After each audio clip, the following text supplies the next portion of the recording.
Herzlich willkommen, mein Name ist Matthias Theis. Ich bin Gemeindeleiter hier in Zürich und ich freue mich, dich heute dabei zu haben. Es ist unser Gebet als Kirche, dass du Gott durch diese Message besser kennenlernst und in deinem Glauben wachsen kannst.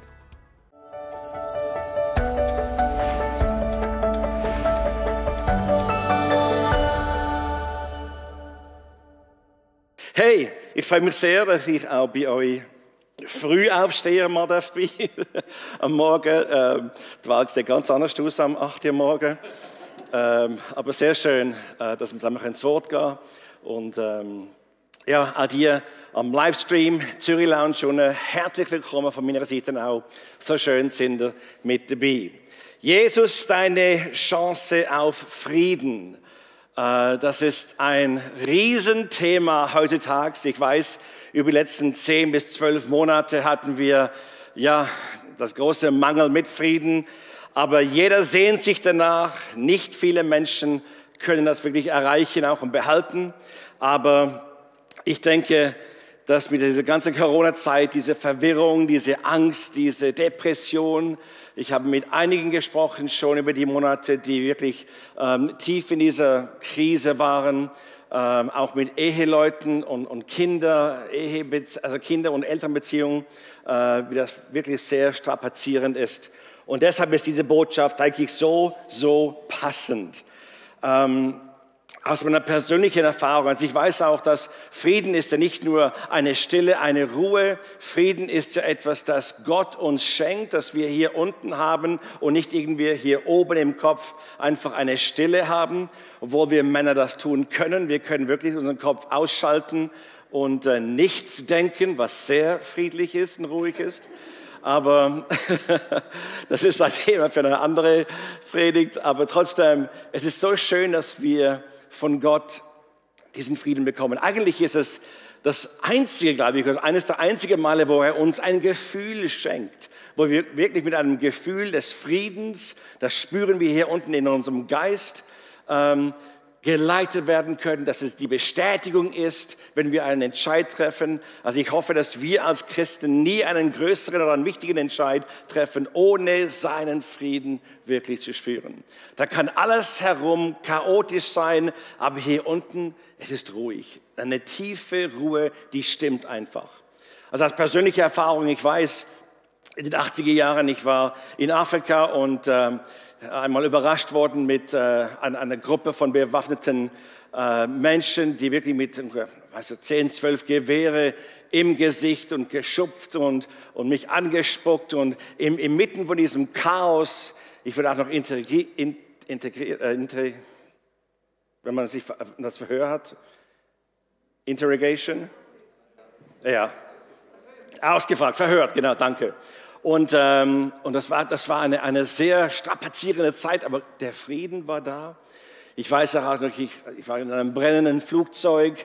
Das war auch sehr friedlich hier unten, obwohl Chaos um mich herum war. Als ein Freund, ein ganz naher Freund uns betrogen hat finanziell und wir unser Haus verloren hatten vor über 20 Jahren, das war auch Chaos, aber ein Frieden war hier, dass Gott mit uns ist. Als meine Tochter, ich den Anruf bekommen habe, dass sie schwanger ist, bevor sie geheiratet hatte, das war für mich auch Chaos herum in der Familie, Druck, aber Frieden im Herzen.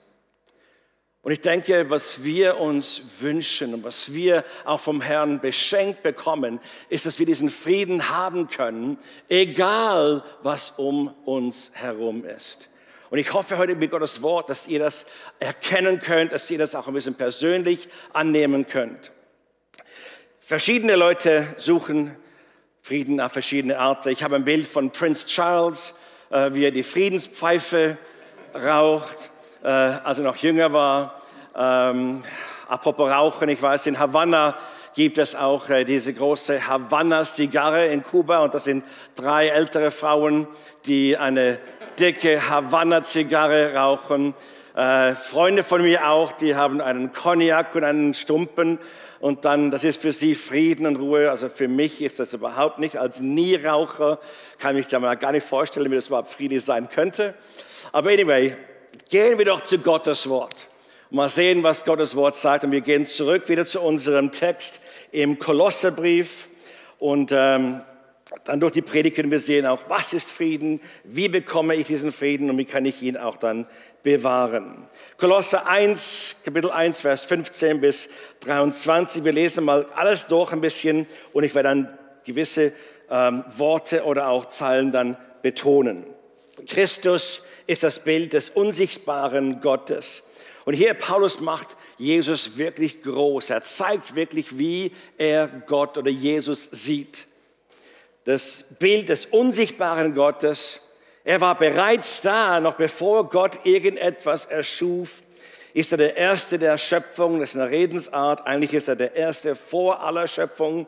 Vers 16, durch ihn hat Gott alles erschaffen, was im Himmel und auch der Erde ist.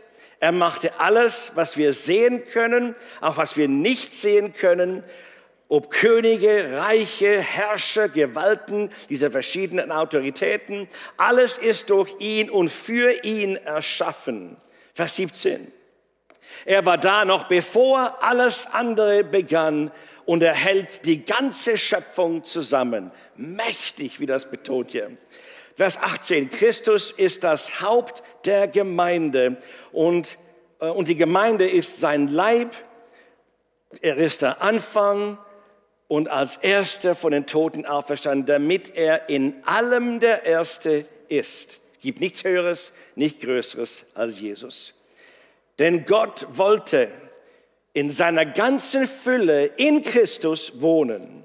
Und durch ihn hat er alles mit sich selbst versöhnt. Durch sein Blut am Kreuz schloss er Frieden mit allem, was im Himmel und auf Erde ist. Also er ist ja sehr deutlich, wie er alles betont, dass man wirklich nichts missverstehen kann von ihm, wie groß und mächtig dieser Jesus ist. Und dann, wo sind wir jetzt? Vers 21. Darin seid auch ihr eingeschlossen. Sagt mal Amen. Obwohl ihr früher so weit von Gott entfernt war, ihr wart seine Feinde und eure bösen Gedanken und Taten trennten euch von ihm. Doch nun hat er euch wieder zu seinen Freunden gemacht. Durch den Tod am Kreuz in menschlicher Gestalt hat er euch mit sich versöhnt. Halleluja. Um euch wieder in die Gegenwart Gottes zurückzuholen und euch heilig und makellos vor sich hinzustellen. Liebt ihr nicht Gottes Wort so kräftig? Vers 23. Ihr müsst allerdings in dieser Wahrheit festhalten. Sag mal festhalten.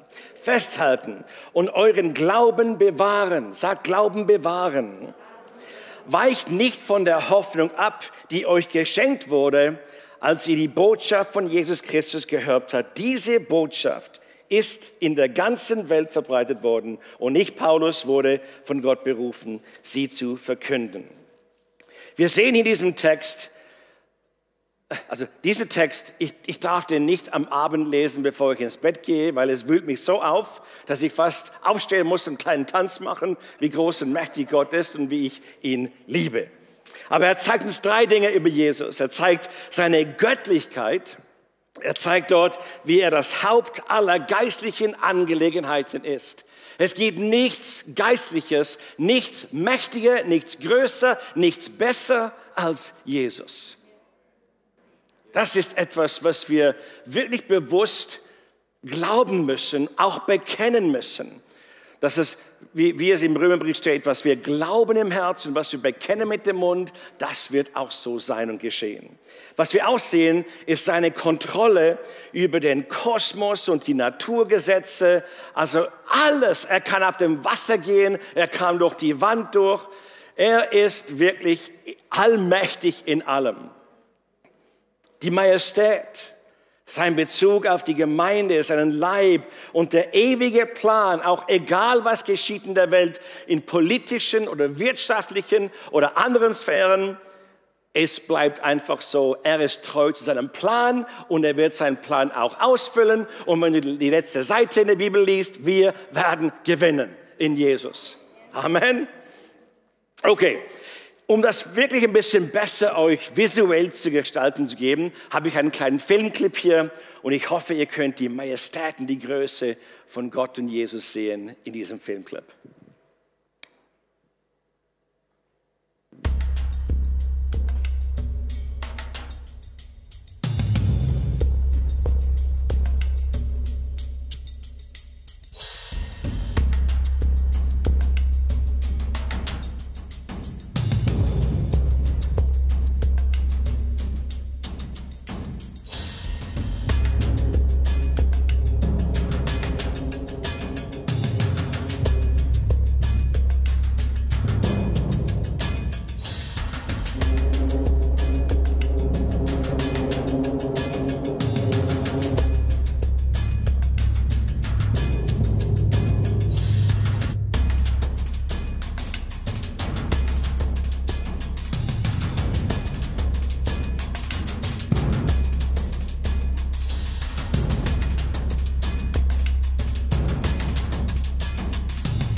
Und all das hat Jesus gemacht.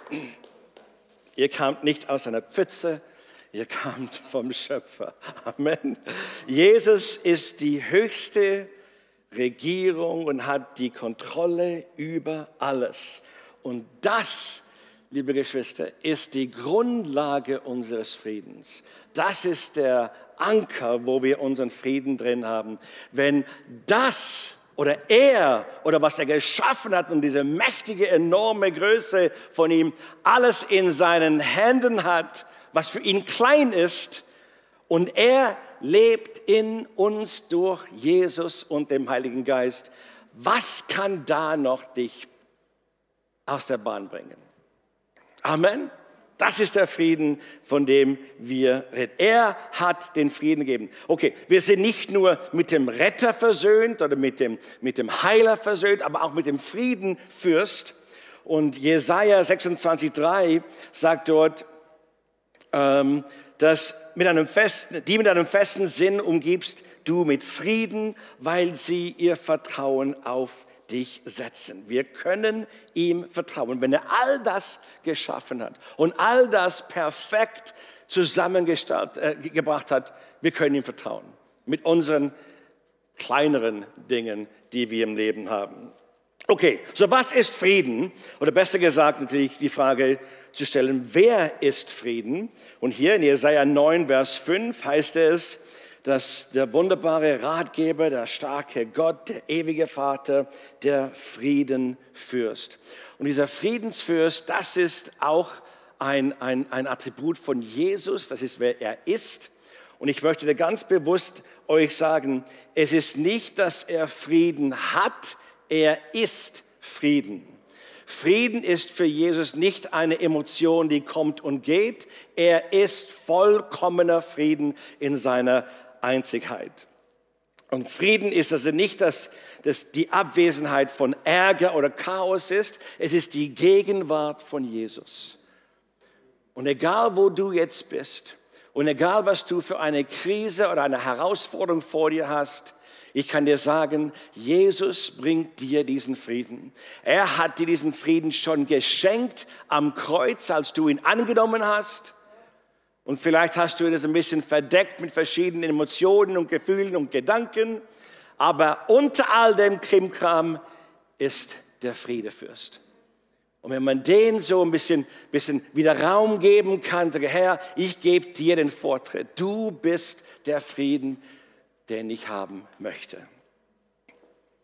Jesus füllt den Frieden mehr als alles andere. Ein Fürst, Friedensfürst, ein Fürst zur Zeit von Jesaja war ein Führer über eine Gruppe von Menschen. Das wurde so verstanden. Und Jesus ist ja auch der Führerleiter einer Gruppe von Menschen, seinen Leuten, du und ich. Wir sind sein Leib und das ist, wo der Frieden wirklich dann am besten kommt. Und wisst ihr was? Es ist so ein starkes Zeugnis, wenn mit euren Freunden ihr vielleicht auch Chaos habt im Leben wie alle anderen und auch die Pandemie durcharbeiten müsst wie alle anderen, aber ihr seid im Frieden. Und andere sind in Panik. Und dann schauen sie dich an und sagen, wie kannst du nur ruhig bleiben mit all dem Chaos? Wie kannst du nur, dass du einfach so gelassen bist? Ist es dann dir egal? Nein, es ist mir überhaupt nicht egal, aber ich weiß, wer ich bin in ihm und ich weiß, wer er ist in mir. Und er und ich zusammen, wir haben diesen Frieden, der einfach über den Verstand geht, der über alles andere geht. Und ich brauche nicht alles perfekt um mich herum zu sein, um diesen Frieden zu spüren. Und das ist natürlich das Schöne. Im hebräischen Wort, man grüßt sich ja dort in Israel mit dem Wort Shalom. Und ich finde das sehr schön, das heißt ja auch Frieden, Peace. Und das Wort Shalom, so viele Bedeutungen, aber es heißt Sicherheit, es heißt Gesundheit, es heißt auch Ganzheitlichkeit, ganz zu sein, Gunst, Wohlstand und noch einige andere Dinge. Und das spricht man aus übereinander, wenn man sich begrüßt im Hebräischen. Finde ich wunderschön. Vielleicht können wir hier auch mal so am Sonntag Shalom, Shalom oder Page. Okay. Im griechischen Wort, im Neuen Testament, ist das Wort ein bisschen anders. Es heißt nicht Shalom, es heißt Irene oder ganz anders vielleicht betont. Und es ist mehr in Bezug auf ein Lebensziel der Gläubigen verwendet. Das heißt, wenn man sagt Frieden im Neuen Testament, ist es mehr eigentlich, ich möchte, dass du das lebst, du sollst das ausleben. Es ist mehr die Tat, in der das dann irgendwie verbunden ist. Und man sieht das auch in der Seligpreisungen im Matthäusbrief, Kapitel 5, Vers 9, wo es sagt, glücklich natürlich sind die Friedensstifter, denn sie werden Söhne Gottes heißen. Sehr, sehr schön, dass wir das ausleben können. Nicht nur wissen, aber auch umsetzen. Und das ist für mich sicherlich eines der wichtigen Dinge, die wir haben können. Also Frieden ist nicht was, Frieden ist wer. Jesus ist unser Frieden. Also wie bekomme ich diesen Frieden? Ganz natürlich, erst der Gedanke kommt, man nimmt Jesus an, man lädt ihn ein in seinem Leben, seinem Herz, man öffnet das Herz, Jesus, komm in mein Leben. Im Johannes Kapitel 14, Vers 27 sagte, ich lasse euch ein Geschenk zurück, meine Freunde, meinen Frieden. Und der Friede, den ich schenke, ist nicht wie der Friede, den die Welt gibt, Havanna Zigarren und so weiter. Deshalb sorgt euch nicht und habt keine Angst. Das heißt, wenn wir diesen Frieden von Jesus bekommen haben, gibt es eigentlich keine Angst, keinen Grund zur Angst. Es wird gut kommen. Römerbrief auch, Kapitel 8, Vers 8, alles wird zusammenkommen fürs Gute, die ihm folgen und die ihm nach seinem Plan leben. Das ist diese Ruhe auch, egal was geschieht. Ich habe Frieden. Es wird gut kommen.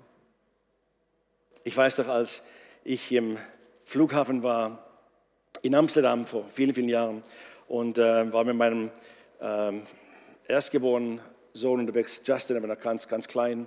Und Sandy war schwanger, sie war in Afrika, ich war auf dem Weg nach in den USA. Und ich bekam diesen Anruf über die Anlage in der Transithalle. Desmond Frey, einen Anruf für sie und ging dann zum Schalter hin und sie sagte, Desmond Frey, ja genau, Nachricht, ihre Frau hat das Kind verloren.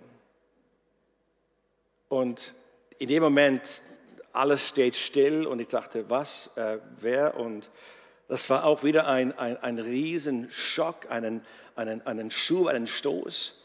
Habe dann die Frau angerufen, Sandy angerufen und gesagt, Honey, it's gonna be okay. Es wird gut kommen.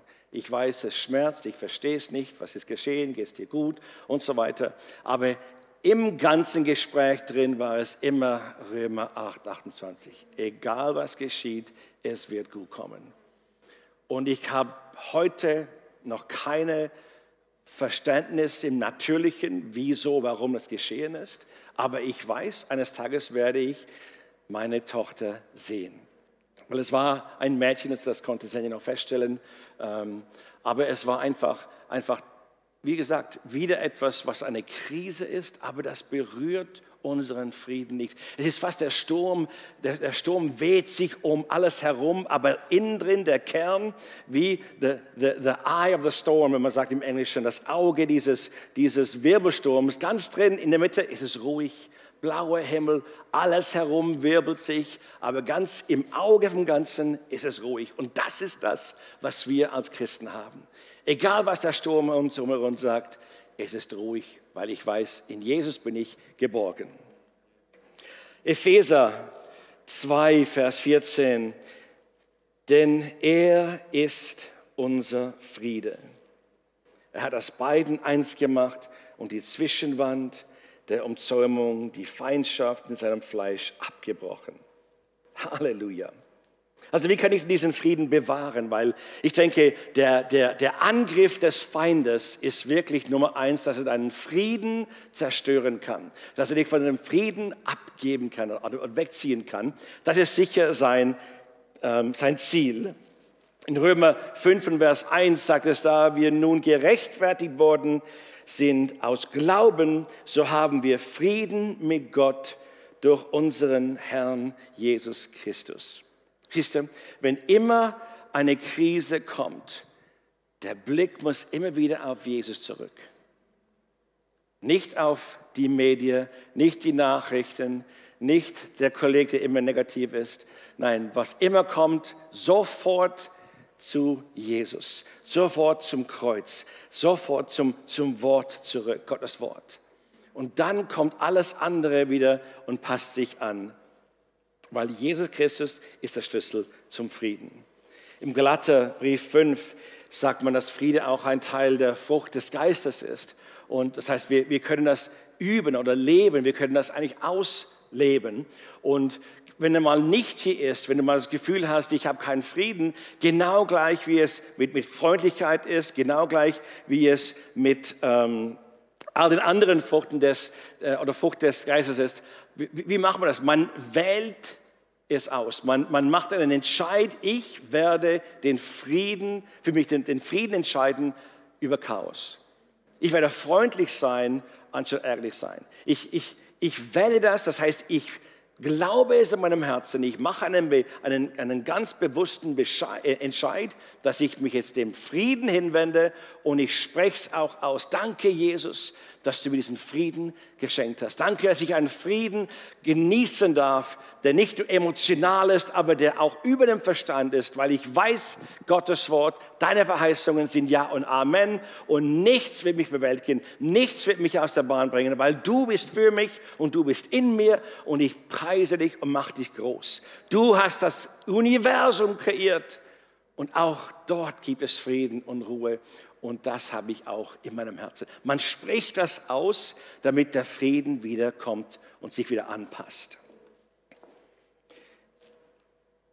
Im Kolosserbrief 1 und Vers 20 sehen wir wieder, dass durch ihn hatte Jesus, alles mit sich selbst versöhnt. Durch sein Blut am Kreuz schloss er Frieden mit allem, was im Himmel und auf der Erde ist. Das Kreuz. Viele von euch haben vielleicht ein Kreuz als Kette oder als Schmuckstück oder zu Hause irgendwo ein Kreuz. Und das Kreuz soll euch immer daran erinnern, es gibt einen Frieden, den die Welt nicht hat. Es gibt einen Frieden durch sein Blut, durch das Kreuz, das ich habe, das du hast, wenn du dich für Jesus entschieden hast. Und wichtig zu wissen, am Schluss jetzt, der Einzige im ganzen Universum, dessen Meinung tatsächlich zählt, ist begeistert von dir. Lass es mal ein bisschen einsinken. Derjenige im ganzen Universum, was wir gesehen haben, was er kreiert hat, dessen Meinung wirklich nur er zählt, er ist begeistert von dir. Es wird Gott nie langweilig sein, dich zu begleiten. Es ist nie langweilig für ihn, sagen, jetzt muss ich dem Desmond schon wieder helfen. Nein, er freut sich wie ein Kind Weihnachtsmorgen. Er freut sich immer über dich. Und er wird niemals den Prozess deiner geistlichen Entwicklung aufgeben. Er wird dich nie in diesem Prozess allein lassen. Auch wenn du dich vielleicht mal so fühlst, dass Gott Millionen von Kilometern weg ist oder entfernt ist. Er ist immer gegenwärtig. Er ist immer in dir. Er ist immer mit dir. Und dieser Frieden, Freunde, ist das Geschenk, das Jesus denen gibt, die sich für ihn entscheiden. Und ich wollte heute Morgen auch dir und euch online in der Zürich Lounge die Frage stellen, hast du diesen Frieden? Hast du dich für Jesus entschieden? Hast du den Friedenfürst angenommen? Und das ist das Wichtige. Das ist die große Frage heute. Und wenn nicht, dann möchte ich gerne mit dir beten. Und ich möchte gerne diesen Jesus dir vorstellen, wie du es gesehen hast. Der Schöpfer aller Erde, der Schöpfer über alles. Mächtigste, größte, gibt nichts Höheres. Und diesen Jesus möchte ich, dass du dich heute dafür entscheidest. Vielleicht du am Fernsehen oder am Laptop, wo immer du auch bist, und diese Botschaft hörst. Ich kenne dich nicht, du kennst vielleicht mich nicht. Aber wenn du dich für Jesus noch nicht entschlossen hast, ich bitte dich, probier's. Sag ja. Jesus, wenn du wirklich dieser Friedefürst bist, komm in mein Herz, verändere mich. Und ich garantiere dir, du wirst diesen Unterschied spüren. Du wirst diesen Frieden haben. Lass uns beten. Vater, ich danke dir von ganzem Herzen für diesen Frieden. Ich danke dir von ganzem Herzen, was du uns geschenkt hast in Jesus. Und Herr, für all die heute Morgen, die noch nicht Ja gesagt haben zu Jesus, für die zuerst, Freund, ich habe ein ganz einfaches Gebet, das du mir nachbeten kannst. Und ich bitte dich, bete es von ganzem Herzen, gerade dort, wo du bist. Und vielleicht alle hier im Saal oder Zürich Lounge, wir können mitbeten und an denen helfen, die es zum ersten Mal beten. Aber sag mal das, Vater im Himmel, danke für deinen Sohn Jesus. Jesus, danke, dass du gekommen bist. Dass du ein Leben ohne Sünde gelebt hast. Du gingst ans Kreuz, hast meine Sünden dort bezahlt. Du hast am Kreuz dein Leben gegeben. Heute gebe ich dir mein Leben. Komm in mein Herz. Friedenfürst. In Jesu Namen. Amen. Amen. Hey, wenn du das zum ersten Mal gebetet hast, das ist ein neuer Schritt, ein neuer Anfang. Ich bin so stolz auf dich. Ich habe noch nie in all meinen Jahren im Dienst jemanden kennengelernt, der das Gebet bereut hat. Noch nie. Und als erster Schritte, wie ein kleines Baby, es braucht Familie, es braucht eine Gruppe herum, die hilft, möchten wir dir auch helfen mit diesem ersten Schritt. Gerade vor dir im Saal, online, seht ihr das beim Computer auf der Seite, wo ihr am Sehen sind, gibt es eine Connect-Karte, eine physische Karte hier oder auch unten in Zürich Lounge eine Karte oder natürlich am Fernsehen oder am Laptop gibt es dann auf dem YouTube oder auf der Webseite dieser Bereich, wo ihr mit einer Connect-Karte einfach sagen könnt, hey, ich habe gebetet, danke, damit wir mit dir einmal in Kontakt kommen können. Einfach sagen, super gemacht, hier sind ein paar Schritte, die dir helfen werden, wenn es weitergeht. Und für euch allen anderen, die Jesus schon im Leben haben, ich möchte wirklich ermutigen, nicht zu vergessen, es ist eines der größten und stärksten Zeichen, Zeugnisse für eine Welt da draußen, die Jesus nicht hat. Dieser tiefe Frieden, diese Ruhe, die wie ein Anker ist in unserem Glauben, das ist das, was die Welt sich danach sehnt. Amen. Gottes Segen.